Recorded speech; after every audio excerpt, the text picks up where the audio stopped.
The Roman Achievement. It is easier to explain Rome's fall than to account for her long survival. This is the essential accomplishment of Rome. That having won the Mediterranean world, she adopted its culture, gave it order, prosperity, and peace for 200 years, held back the tide of barbarism for 2 centuries more, and transmitted the classic heritage to the West before she died. Rome has had no rival in the art of government. The Roman state committed 1,000 political crimes. It built its edifice upon a selfish oligarchy and an obscurantist priesthood. It achieved a democracy of freemen and then destroyed it with corruption and violence. It exploited its conquests to support a parasitic Italy, which, when it could no longer exploit, collapsed. Here and there, in east and west, it created a desert and called it peace.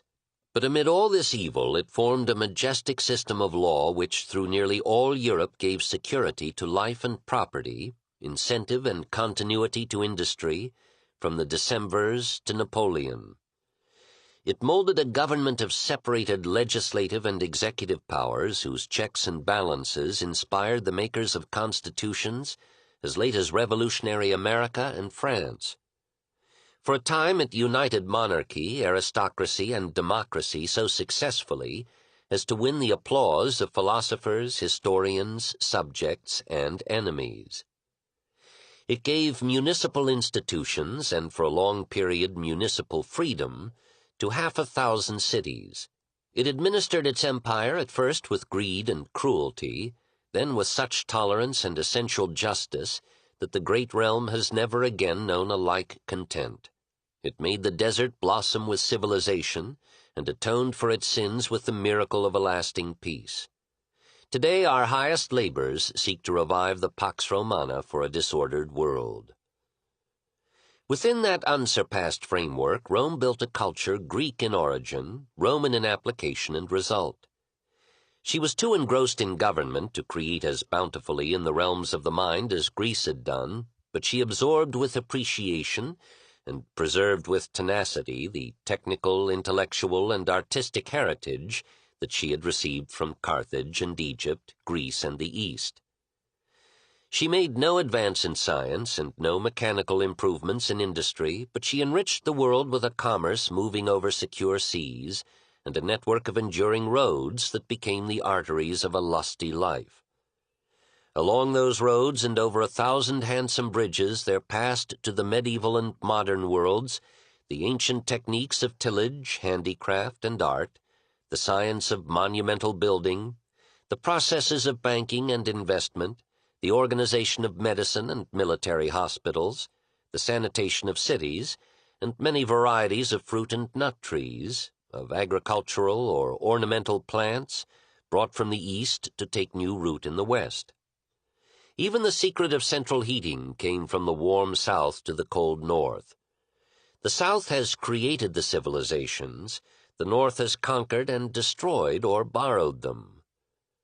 Rome did not invent education, but she developed it on a scale unknown before, gave it state support, and formed the curriculum that persisted till our harassed youth.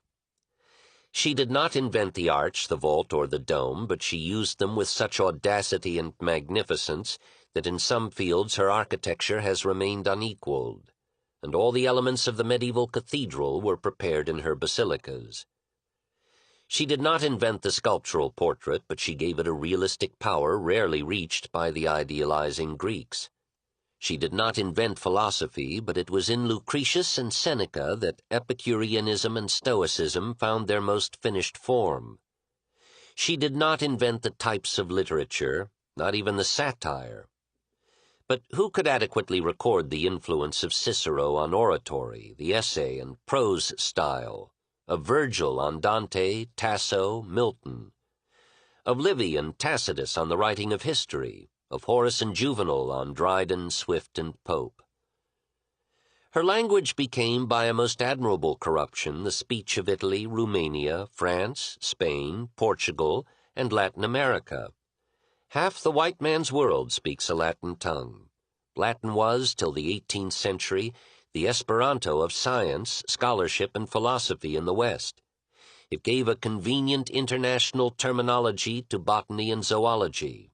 It survives in the sonorous ritual and official documents of the Roman Church.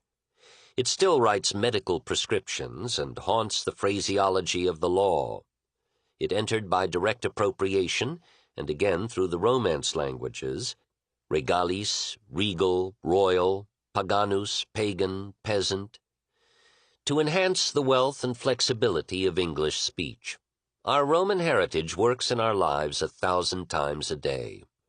When Christianity conquered Rome, the ecclesiastical structure of the pagan church, the title and vestments of the Pontifex Maximus, the worship of the Great Mother, and a multitude of comforting divinities, the sense of supersensible presences everywhere, the joy or solemnity of old festivals, and the pageantry of immemorial ceremony passed like maternal blood into the new religion, and captive Rome captured her conqueror. The reins and skills of government were handed down by a dying empire to a virile papacy. The lost power of the broken sword was re-won by the magic of the consoling word. The armies of the state were replaced by the missionaries of the church, moving in all directions along the Roman roads.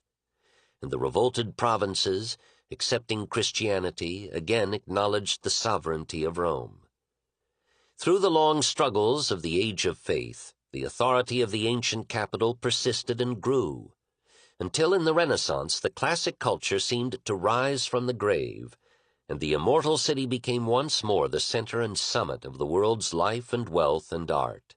When in 1936 Rome celebrated the 2,689th anniversary of her foundation, she could look back upon the most impressive continuity of government and civilization in the history of mankind. May she rise again.